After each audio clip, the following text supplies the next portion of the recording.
Are you considering taking the CMA exam, but don't understand how the exam is structured? In this episode, I'll show you what you must know before taking your exam. I don't want you to leave it to chance, and that's why we are here today, to show you all you must know. And stay until the end to be notified and to find out how to get your hands on my free CMA exam cheat sheet to guarantee your exam success. And for the best CMA exam strategies and tips, subscribe to my show. Just hit the subscribe now button to be notified when I publish a new video every single Monday.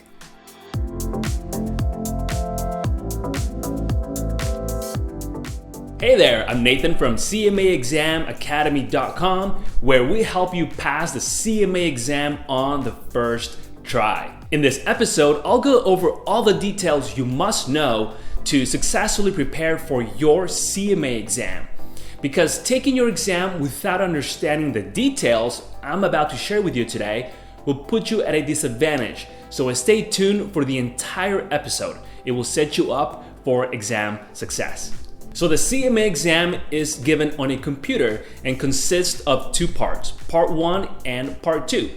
Both parts may be taken in the same exam window, but I strongly recommend taking each in separate exam windows to give yourself more ample time to study and focus on each part individually. There are 3 exam windows each year that you can choose from. The first one is January, February, the second one is May, June, and the third one is September and October. And you can take your exam in any month within the exam window of your choice. Each exam part is 4 hours total, which consists of 3-hour multiple choice section followed by a 1-hour essay section. I know it's a lot of information, so let me do a quick recap of what I just said. The CMA is a 2-part exam. There's part 1 and part 2. Each exam part is 4 hours long, and you can take your exam in January, February, May, June, or September and October. Do you have any questions about what I just covered? Drop them in the comments section below this video and let's start a conversation. I'd be happy to answer all your questions.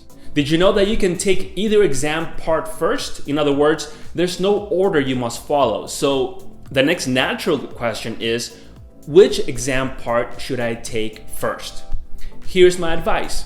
If you're an accounting major, go with part 1 first. If you're a finance major, go with part 2 first.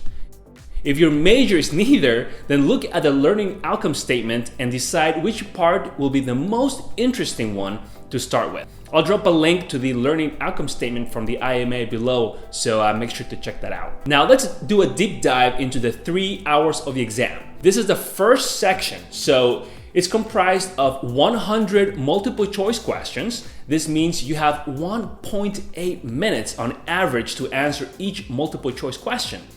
You are allowed to skip through questions. The computer will flag them to remind you that you still have unanswered questions, all right?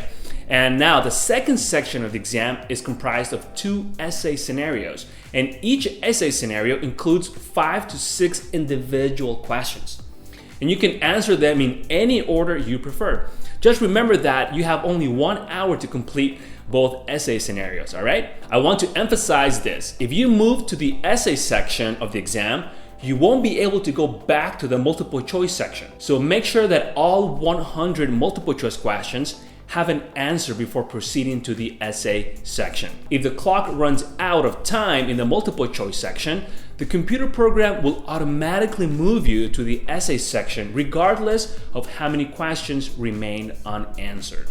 And another important side note, if you don't answer at least 50% of the multiple choice questions correctly, the computer program will end your exam when you attempt to move to the essay section.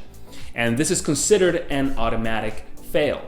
But if you are able to move to the essay section, which I hope you will, it means that you've answered at least 50% of the questions correctly. Next Monday, I'll publish a new video explaining how the CMA exam grading system works. So make sure to subscribe to my show to be notified when it's published. So now you understand how long the exam is, how many questions there are in each section, and when to take each exam. Now, what about supercharging your exam success? I've written an exam secrets cheat sheet packed with my best techniques and strategies to help you ace your CMA exam. The link to grab it is in the description box below, so just click on it and it will get sent to your email inbox for free. And if you like this episode, please let me know by liking it, subscribing, and sharing with your fellow CMA candidates. Now, I have a question for you. Which section of the exam makes you the most nervous and why? Let me know in the comment section below and I will help you out with it. Until next Monday, thank you for watching.